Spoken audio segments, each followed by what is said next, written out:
Pada video kali ini kita akan membahas mengenai kenapa sih luas jajar genjang itu merupakan alas dikali dengan tinggi.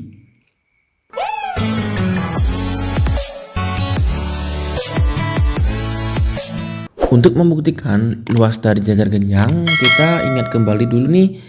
Jadi setiap bangun datar itu akan terbentuk dari bangun datar lain.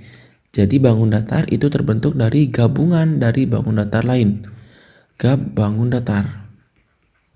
Seperti halnya jajar genjang, kalau kita mempunyai sebuah persegi atau persegi panjang, ini kalau kita geser-geser perseginya, kalau kita geser-geser dia seperti pada gambar berikut ini, kita akan geser persegi ini sehingga kita mendapatkan sebuah bangun jajar genjang. Nah, bentuknya seperti itu.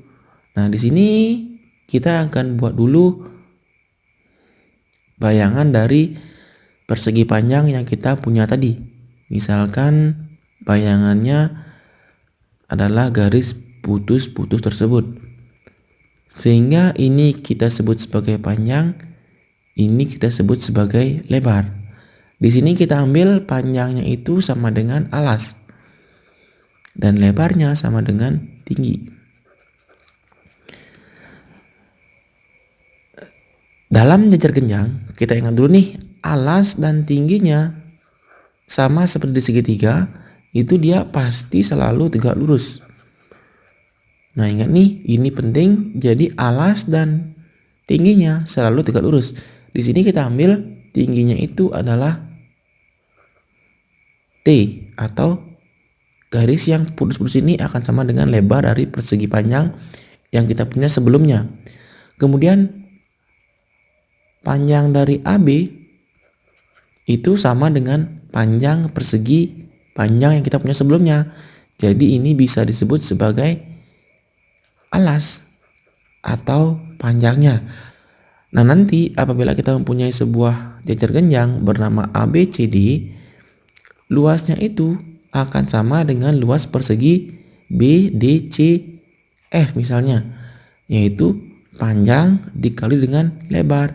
Sehingga luas jajar genjang P-nya kita ambil alas tadi, sehingga dia alas, kita sebut sebagai A. L-nya kita ambil sebagai tinggi, kali dengan tinggi, sehingga luas jajar genjang kita dapatkan adalah alas dikali dengan tinggi. Nah, jadi itu dia, jajar genjang itu merupakan bangun persegi panjang yang bisa digeser, sehingga bangun jajar genjang itu bisa diperoleh dari dua buah segitiga, yaitu segitiga ABD dan segitiga BDC, dan luasnya itu merupakan luas dari persegi panjang atau luas dari dua buah segitiga. Akan diperoleh luasnya adalah alas dikali dengan tinggi. Jadi itu luas jajar genjang. Kita akan gunakan contoh untuk memperjelasnya. Kita akan menghitung luas jajar genjang dari A, B, C, D. Luasnya itu sama dengan alas dikali dengan tinggi. Di sini alasnya kita hitung adalah sebanyak 4. Tinggi sebanyak 3. Jadi luas jajar genjang adalah 12 satuan luas. Sama seperti sebelumnya, apabila kita hitung banyak persegi yang utuh di dalam jajar genjang ABCD, nanti banyaknya pasti 12 satuan. Nah, kita bisa hitung, tetapi di sini kalau kita hitung banyak perseginya, nanti akan ada banyak bangun-bangun yang harus kita gabungkan sehingga memperoleh sebuah persegi yang utuh seperti itu. Nah, untuk keliling sama seperti sebelumnya, keliling itu adalah jumlah dari semua sisi.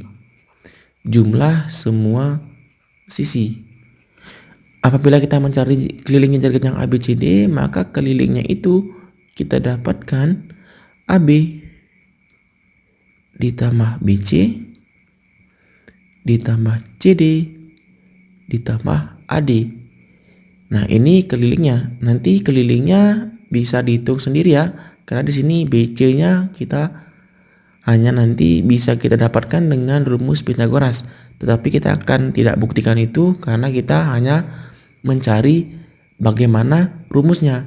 Jadi rumusnya ditegaskan kembali, luasnya itu adalah alas dikali tinggi, didapatkan dengan cara memisahkan sebuah bangun persegi yang digabungkan, atau bisa menggabungkan dua buah segitiga yang sama. Kemudian kelilingnya bisa diperoleh dengan cara menjumlahkan semua sisinya. Seperti itu. Itu dia luas dan keliling jajar genjang.